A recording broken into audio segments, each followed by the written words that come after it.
So if you're watching this video, you are in a pinch right now and you need to come up with comps for your potential listing. I'm super excited for you first and foremost. So in this quick tutorial video, I'm going to show you how I pull CMA information on the fly just to make sure that the pricing and whatnot that is being requested from my seller is in line with reality. As we know, as real estate professionals, the individuals that we are helping buy and sell real estate sometimes can have unrealistic expectations based on what the market is saying is their home's value. So in this video, I'm going to show you exactly how, again, on the fly, I am able to quickly obtain market data information to accurately price homes for my clients. So we're here on remind.com. So your particular MLS should give you access to remind.com. But for this video, this is assuming that your particular MLS offers this.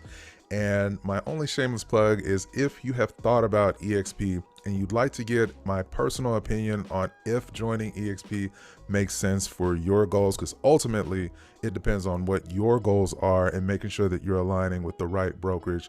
And if that's going to be the case, I will honestly tell you. And if it's not going to be the case, I'll also honestly tell you.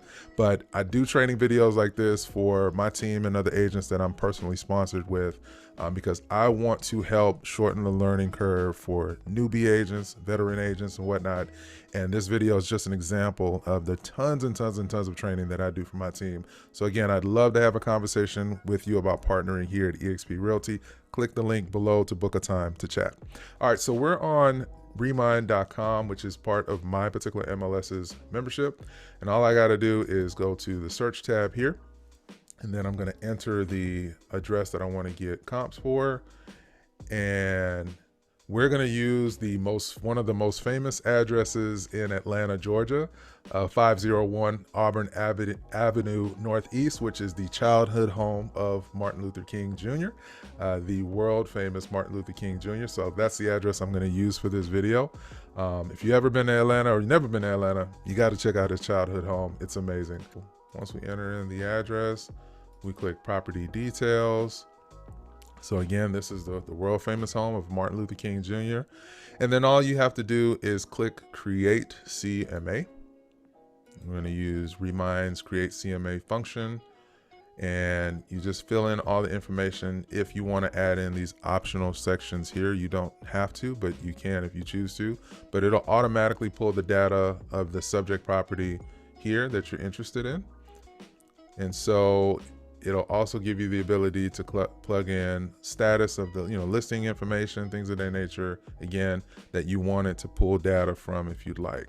So we'll leave that section blank. We'll leave all of this blank because we just want to get a pure, raw breakdown of comps. So it's found 5 or 4 active addresses here.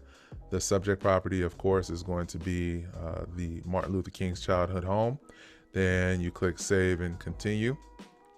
Now, by the way, these listing prices here, of course, Martin Luther King's childhood home is Martin Luther King's childhood home. So the value of that home compared to the area is going to be much different. But again, because this is YouTube and we didn't want to put anyone's personally identifiable information out there, I use that address there. So now it's giving me the ability to finish the report. And so comparing to this particular address, assuming it wasn't Martin Luther King's childhood home, it's saying that if we were to put that particular home on the market, the market value range is somewhere between $235 and $469. And it also gives you, again, comparable information. Now, of course, this particular home is worth $1.5 million because it's Martin Luther King's childhood home and the government owns it. So it's definitely never going to be sold.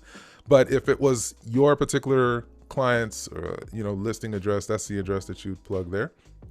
And so it's giving me a couple different addresses here that have a active status right now. So this property on Daniel Street is listed for $235. This one on Edgewood is $399. So that's where it's coming up with this market value range here based on the highest and lowest amounts that are currently listed for sale. Okay. So if it were me, I tend to, again, if the home is in immaculate condition, I'll tend to stay somewhere in the middle, leaning a little bit on the higher end side.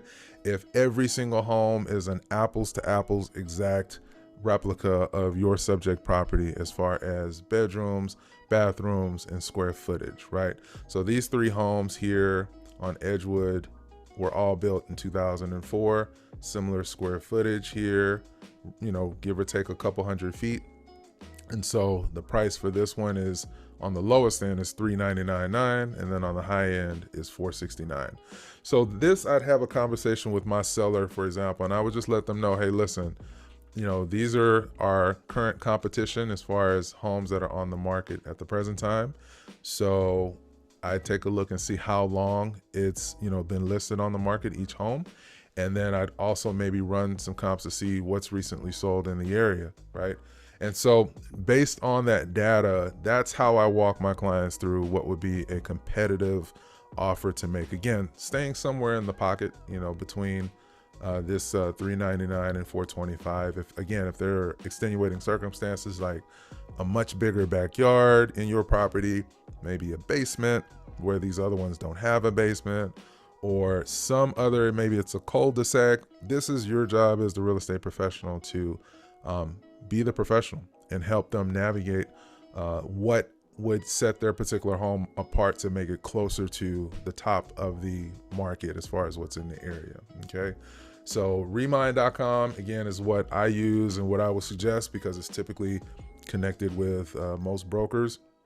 And if you don't have access to Remind, then there are lots of other sources that you could potentially use, but worst case scenario, your CRM or your broker may have a CMA program, or maybe your local MLS board may have a CMA program that they use that's tied to your membership. But most individuals have Remind here. So if you got value from this super quick video, hit the thumbs up button. Let me know in the comments below if this video helped you. And until the next video, this is Marvin with eXp Realty. Talk to you soon. Peace.